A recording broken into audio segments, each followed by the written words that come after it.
Bien amigos, hemos regresado, hemos retornado con un bloque más aquí en Noticias y Denuncias. Y como es miércoles y ya están acostumbrados, toca presentar el bloque de Sunafil.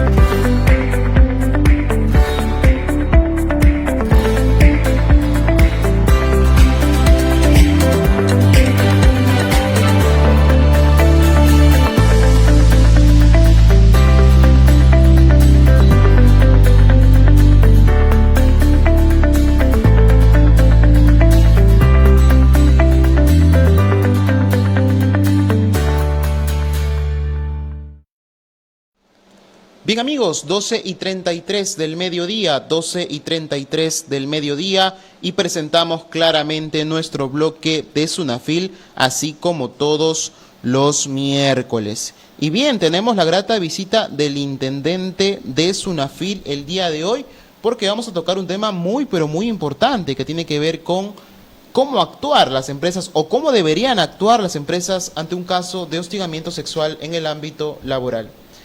¿Qué tal? ¿Cómo está, doctor Francisco? Bienvenido una vez más aquí al programa. Bien, buenos días, Said. Gracias. A través tuyo, saludar también a tu teleaudiencia. Reciban el saludo de nuestro superintendente, el doctor Freddy Solano González. Y hoy día vamos a tratar un tema muy importante que es relacionado con el hostigamiento sexual. Así es. Pero bien, siempre cuando empezamos las entrevistas como que damos un preámbulo, ¿no? Una introducción. ¿A qué llamamos hostigamiento sexual, señor Francisco? El hostigamiento sexual es un tipo de violencia, ¿no?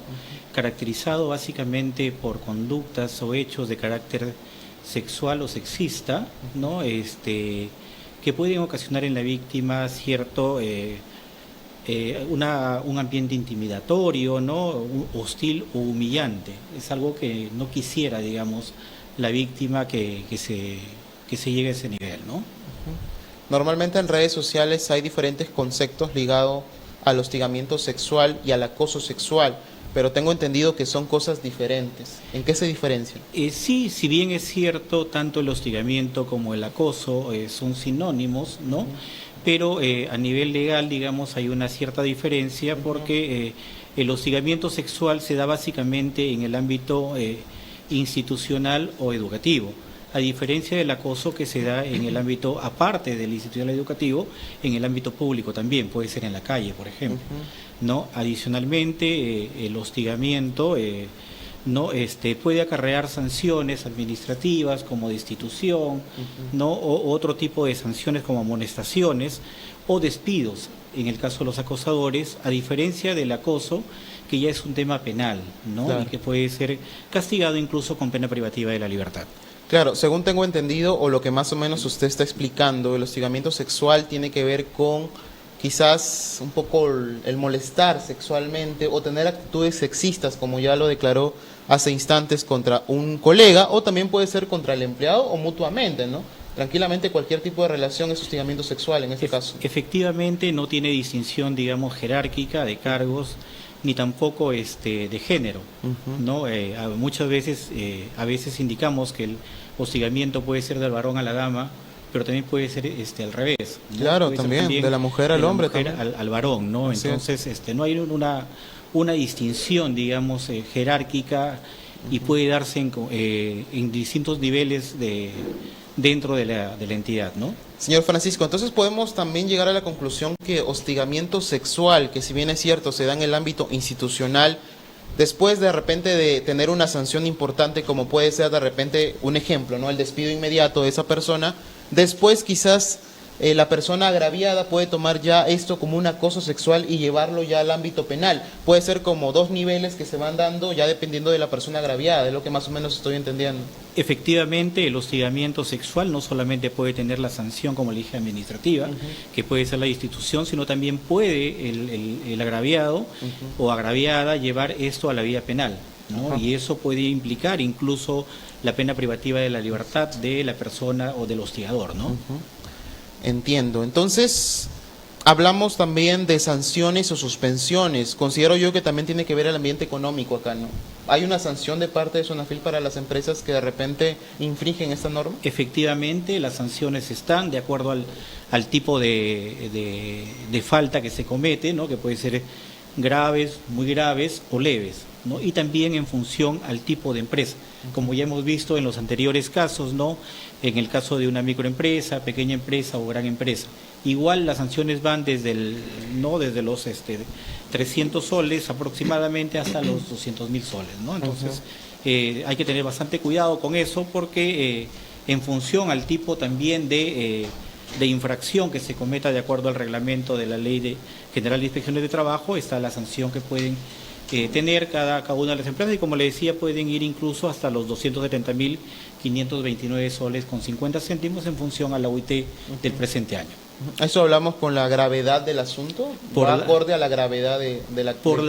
Por la gravedad del caso, ¿no? Y por la gravedad del tipo de incumplimiento, básicamente, que cometa la empresa. Y como les decía, pueden ser faltas o infracciones leves, pueden ser infracciones graves o infracciones muy graves. Si la infracción es muy grave, como le indicaba, puede ir, en el caso de una empresa que no es MIPE, hasta los 270.529 soles con 50 céntimos. ¿No? Ya, entiendo. Entonces, hablemos un poco más, o quizás aterricemos un poco más el tema, para que más o menos la gente de Piura pueda entender el contexto de este caso que estamos el día de hoy abordando. ¿A qué nos referimos puntualmente con conductas sexuales, señor Francisco? Cuando hablamos de conductas sexuales nos referimos a actos, acciones, pensamientos, tocamientos incluso que podría haber con una persona del sexo opuesto, ¿no? Claro, porque el tema de los tocamientos a veces es un tema muy controversial, doctor Francisco, porque dicen, no, yo me abrazo a mi amiga porque es mi amiga, o él me abraza de una forma determinada porque somos amigos. Pero a veces uno no piensa en qué es lo que está pensando la otra persona y ahí claramente puede incluso denunciarlo. Efectivamente, la persona que se siente intimidada o acosada no puede hacer la denuncia, ya sea en el ámbito laboral, a través de nosotros también, o en la vía judicial. Entonces, eso es con respecto al tema de las conductas sexuales puntualmente. Pero entonces, ahí está la otra contraparte, o que quizás algo que refuerza este tema que estamos viendo el día de hoy, es las conductas sexistas. ¿En qué se diferencia la conducta sexista de la conducta sexual? Las conductas sexistas básicamente son cuando se generan estereotipos, ¿no? Por ejemplo, cuando estigmatizamos y decimos esto es, o pareces una mujercita, por ejemplo, entiendo, ¿no? O también cuando decimos el que no muestra no vende, ¿no? Como si, digamos, el tener un atuendo en el cual la dama, por ejemplo, pueda mostrar ciertos atributos fuera una condición para que pueda vender. Esas son conductas sexistas, ¿no? Bueno, en ese caso considero yo que hay varias empresas que presentan esta situación, ¿no? Porque es muy importante ello, porque a veces las empresas suelen de repente un poco llamar la atención o contratar a personas agraciadas y de repente la persona que claramente trabaja en ese sector se siente incómoda, no quiere mostrar de más porque claramente tienen pudor. Y también creo yo que viceversa, ¿no? De repente el hombre también sufre este tipo de acciones sexistas, ¿no? Efectivamente, por eso que debemos tener en claro, la población debe tener en claro, que el hostigamiento y el acoso se dan no solamente por hechos de connotación sexual, sino también por aquellos de connotación sexista, ¿no? Entonces, pueden denunciar si se sienten ellos coaccionados a ciertos atuendos en los cuales no estoy de acuerdo, podrían denunciar como un tipo de hostigamiento o de acoso sexual. En otras palabras, hablamos de conductas feministas o conductas machistas, o viceversa, que se puede filtrar un poco en el tema laboral, ¿no? Pienso yo, porque ese de pareces mujercita, considero que es algo machista, ¿no? Es parte de, ¿no? Es parte de las conductas machistas también, pero en este caso tendría que tener una connotación un poco más en el ámbito sexual, ¿no? Entonces, hemos visto un poco el contexto de lo que estamos hablando el día de hoy, que son conductas sexistas o hostigamiento sexual, pero ahora hablemos del rol de la empresa que viene claramente observando este tipo de situaciones. ¿Qué es lo que tiene que hacer la empresa para tratar de prevenir estos actos? Efectivamente, las empresas tienen un rol muy fundamental. Primero que nada, tienen que tener un comité, ¿no? de intervención ante el hostigamiento sexual, ¿no? En el caso de que cuenten con más de 20 trabajadores o en su defecto con un delegado, ¿no? Esa es la primera medida que tienen que tener las empresas, tienen que contar con este comité, ¿no? O si, como les indicaba, si tienen menos de 20 trabajadores, con un delegado, ¿no? Respecto a ese tema.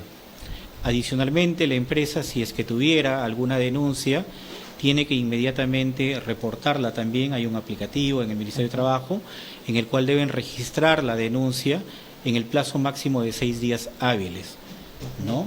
Si es que hubiera también ese tipo de denuncia, tiene que ser informado en el aplicativo, y también la Oficina de Recursos Humanos, una vez que conoce este tipo de denuncia, tiene que pasarlo a este comité para que haga la investigación en un plazo de 15 días calendarios.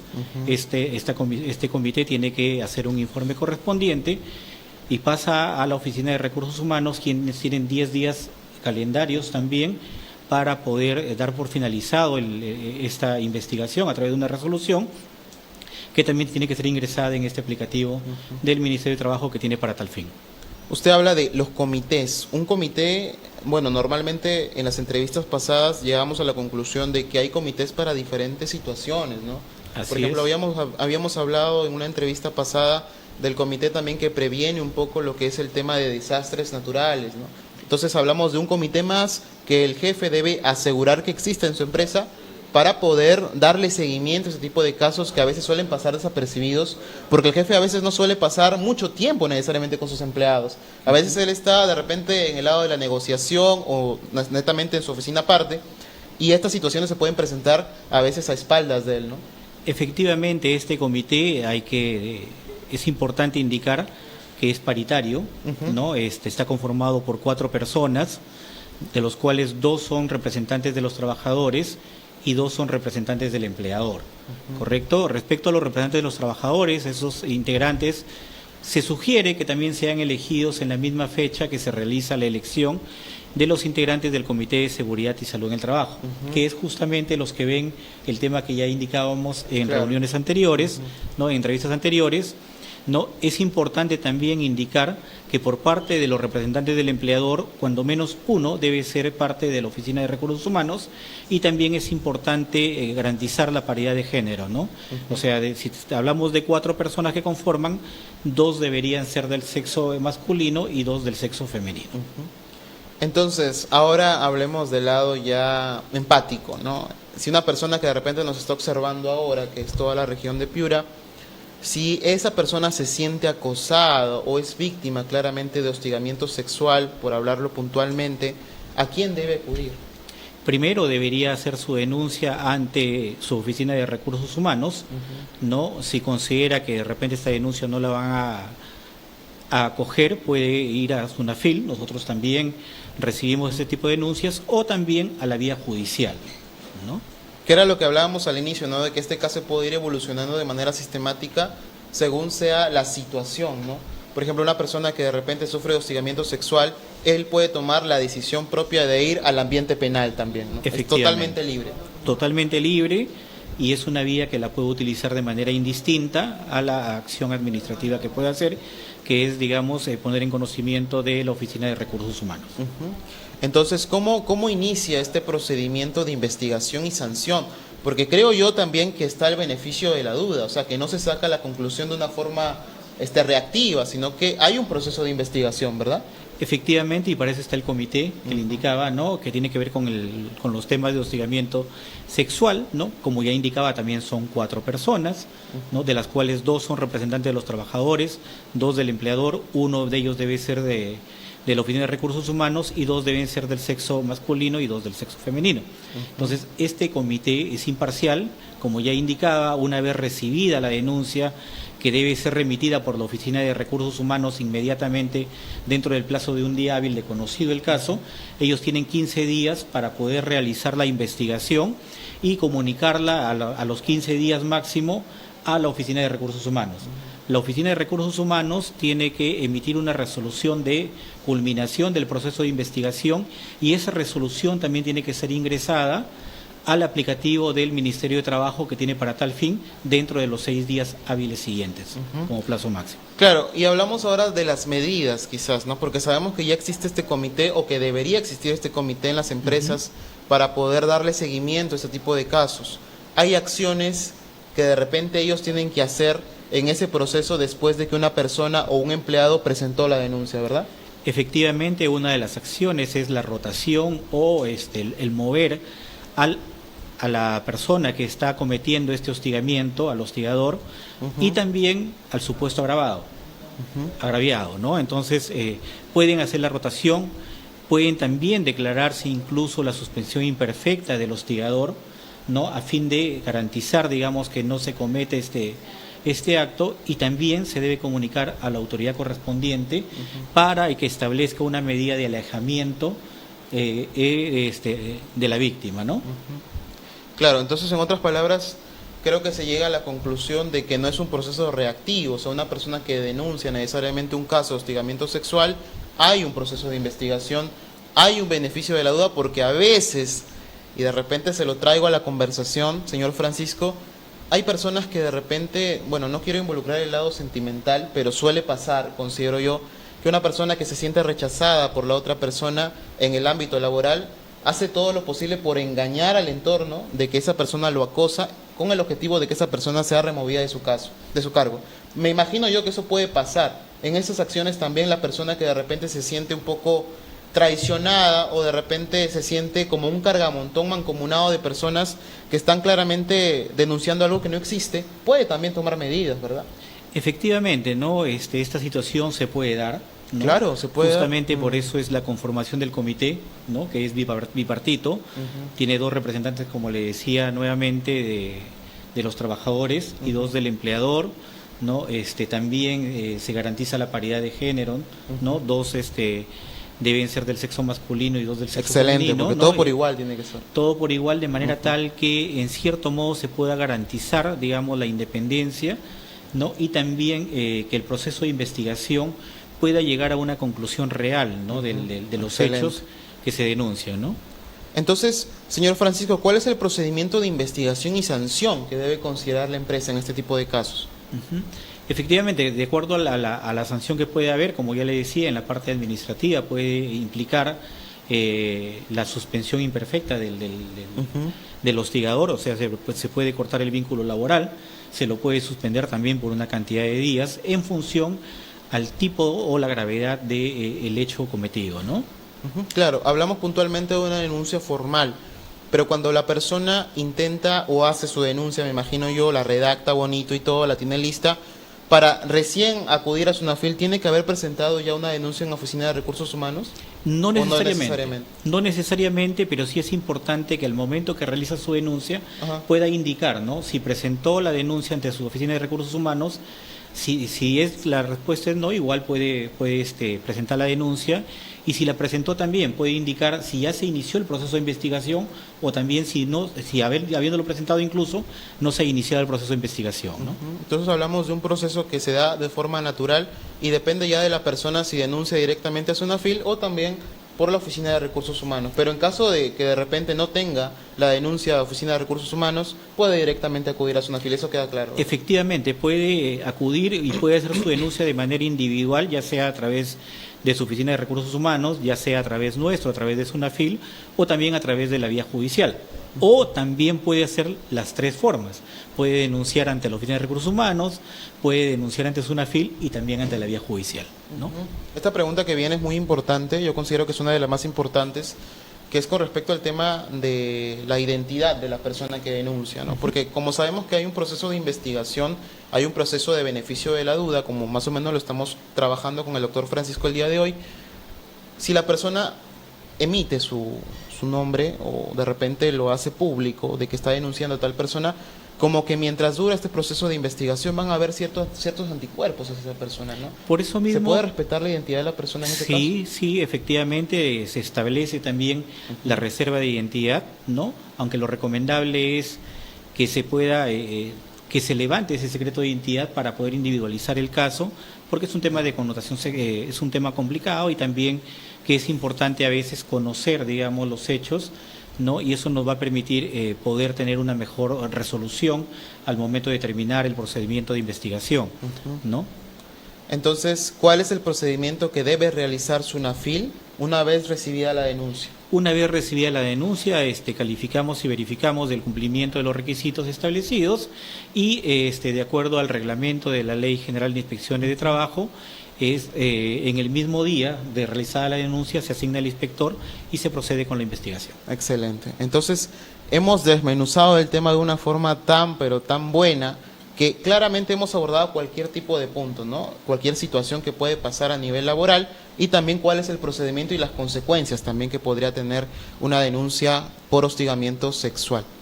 Bien, hablando de denuncias, sabemos de que no es necesario ir a oficina, ¿no? También ya tenemos ahora un mundo globalizado, o vivimos en un mundo globalizado, ya creo que la mayoría de nosotros tiene un smartphone donde podemos tranquilamente denunciar a través de la aplicación, ¿verdad? Efectivamente, Said, ya como hemos indicado, ¿no? A través de SUNAFIL en tus manos, tanto los trabajadores como los empleadores pueden realizar sus denuncias y también, como ya lo indicábamos anteriormente, es importante porque también permite la trazabilidad, vale decir, permite que el denunciante pueda verificar el estado de su trámite, ¿no? Entonces, eso nos acerca más hacia los denunciantes, que pueden ser, como le indicaba, trabajadores o también empleadores, ¿no? Aquellos que no puedan ir a nuestras oficinas, igual, si es que sí pueden ir a nuestras oficinas, estamos ubicados en la calle de las Acacias, ¿no? En Manzana D, lote 9, urbanización 4 de enero, igual también tenemos una plataforma de inspección de trabajo en la ciudad de Sullana y otra plataforma de inspección de trabajo en la ciudad de Talara, ¿no? Pero igual también a través de la misma página web de SUNAFIL también hay un slash que pueden hacer sus denuncias, ¿no? Y también estar, digamos, más cerca y poder permitir que nadie se quede sin poder tener la oportunidad de denunciar, ¿no? Excelente. Bien, doctor Francisco, finalicemos la entrevista del día de hoy hablando un poco acerca de las principales actividades que tuvo SUNAFIL la semana que pasó. ¿Cuáles fueron ellas? Sí, tuvimos una entrevista con la representante de los sindicatos, del gremio empresarial del mercado modelo y aledaños, ¿no? Se tuvo reunión también con el Consejo Regional de Prevención del Trabajo Infantil, ¿no? Se tuvo también una reunión con el sindicato de trabajadores de la Municipalidad de 26 de octubre, ¿no? En donde hemos llegado a varios acuerdos, básicamente en el tema de capacitación, tanto a ellos como a los mismos funcionarios de la municipalidad para el cumplimiento de las normas sociolaborales y en materia de seguridad y salud en el trabajo. Continuamos también con las orientaciones y capacitaciones a los gremios tanto empresariales como los sindicatos a través de la plataforma del Google Meet, ¿no? Y hemos hecho también algunas inspecciones, ¿no? En diversos sectores. Igual continuamos reuniéndonos también con Fiscalía, con Policía, para actuar de manera conjunta, ¿no? Bien, doctor Francisco, como este programa está ligado claramente con la gente, porque tenemos un número de denuncias habilitado, 952-467-493, me acaban de hacer llegar una denuncia, dice: denuncio que he estado trabajando en una empresa de limpieza y todavía no me liquidan, ya estoy en espera, tengo un mes esperando. Por ejemplo, ahí, ¿cuál es el proceso y qué es lo que debería tener el trabajador para que su denuncia pueda proceder?